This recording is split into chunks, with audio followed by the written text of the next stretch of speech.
Good morning students. कल हमने पाठ 8 गोवा की गलियों में गोवा के बारे में जाना। अब आइए आगे देखते हैं। गोवा भारत का सबसे छोटा राज्य है। पुर्तगालियों ने गोवा, मैंने बताया था कल ना, गोवा भारत का सबसे छोटा राज्य है। पुर्तगालियों ने लगभग 450 सालों तक इस पर शासन किया और दिसंबर सन 1961 में यह भारतीय प्रशासन को सौंपा गया। तो सबसे पहले हम लोग जानते हैं कि पुर्तगाली कौन थे। पुर्तगाली कौन थे? पुर्तगाली पुर्तगाल के रहने वाले थे।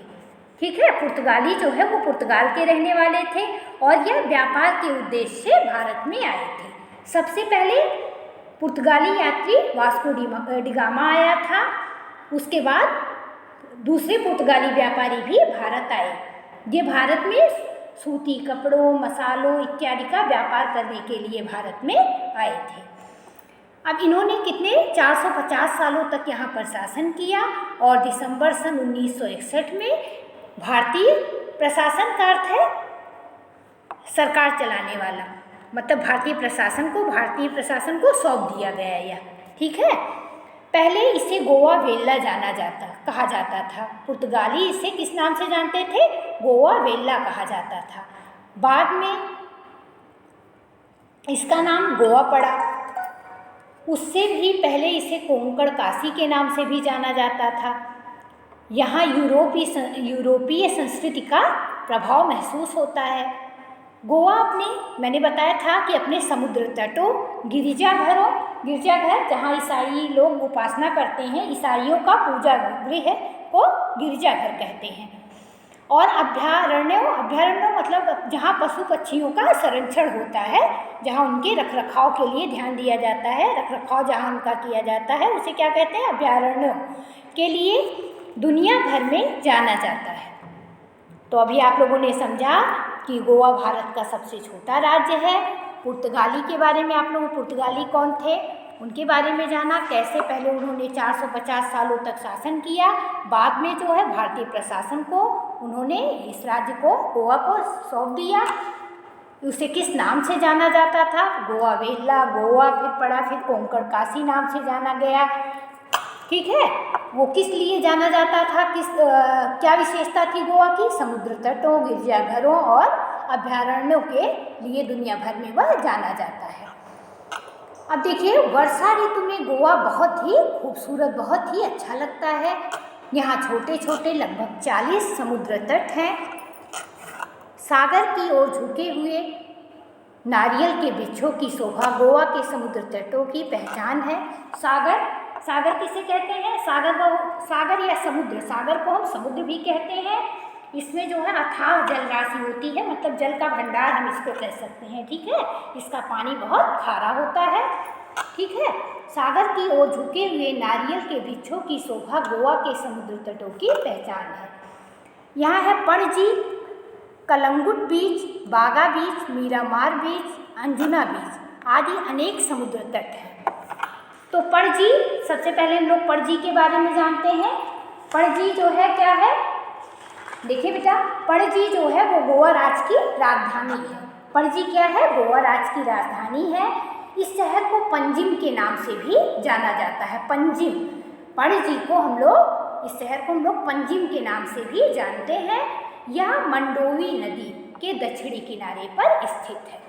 दूसरा है कलंगुट बीच। तो कलंगुट बीच किसे कहते हैं? कलंगुट बीच यह जो है गोवा के सबसे लोकप्रिय समुद्र तटों में से एक है। कलंगुट बीच जो है वो गोवा के सबसे लोकप्रिय समुद्र तटों में से एक है और यह कलंगुट शहर में भी स्थित है।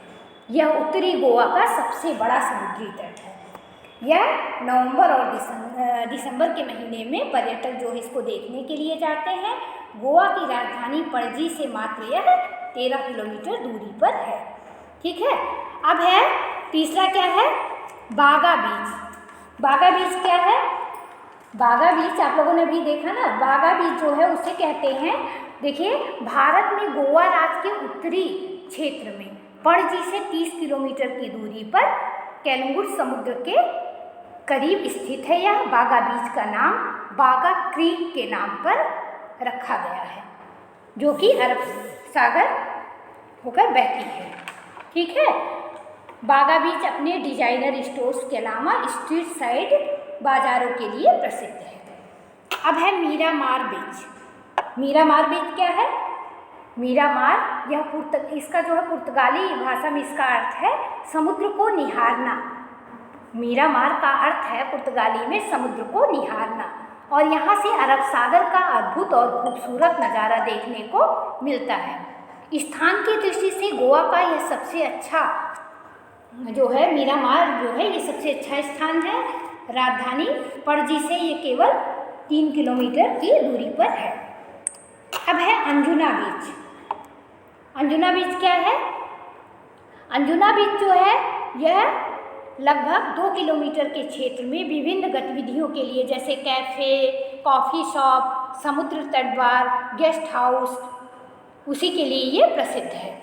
यह समुद्र के किनारे अपनी छोटी छोटी चट्टानों के लिए भी जाना जाता है। बीच बीच में आसपास के पर्यटक अक्सर सुबह जो उगता हुआ सूरज होता है उसको देखने के लिए आते रहते हैं। ठीक है।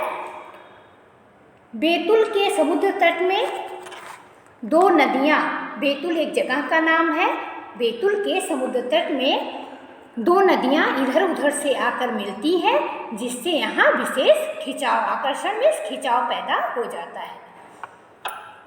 अब बेटा अब आगे कल पढ़ेंगे। चलिए यहाँ देख लीजिए थोड़ा सा और। यहाँ है नीले सागर की उठती गिरती लहरों में तैरने का अपना अलग ही मज़ा है। यहाँ समुद्र की लहरों पर पर्यटक अनेक प्रकार के खेलों का आनंद उठाते हैं, जैसे पानी का स्कूटर। ये कौन सा खेल है बेटा? पानी का स्कूटर। ये जो है एक मोटर बोट होता है, मोटर बोट जो स्कूटर जैसी दिखती है, इसी को पानी का स्कूटर कहते हैं। दूसरा है स्कूबा डाइविंग। स्कूबा डाइविंग क्या है? ये पानी के नीचे एक डाइविंग की एक विधा है ये। इसमें जो है समुद्र, आप जो है क्या कर सकते हैं, समुद्र के नीचे की दुनिया भी देख सकते हैं और उसकी खोज भी कर सकते हैं। ये है वाटर स्कीइंग। वाटर स्कीइंग क्या है? ये पानी के ऊपर सतह का एक खेल है जिसमें व्यक्ति स्की जो एक उसका होता है ना, देखेंगे आप लोग उसको पिक्चरों में देखते होंगे, स्की की सहायता से पानी पर चलता है। वो जो एक आकार बना होता है उसी का नाम होता है स्की। ठीक है। अब आगे कल पढ़ेंगे बेटा। धन्यवाद।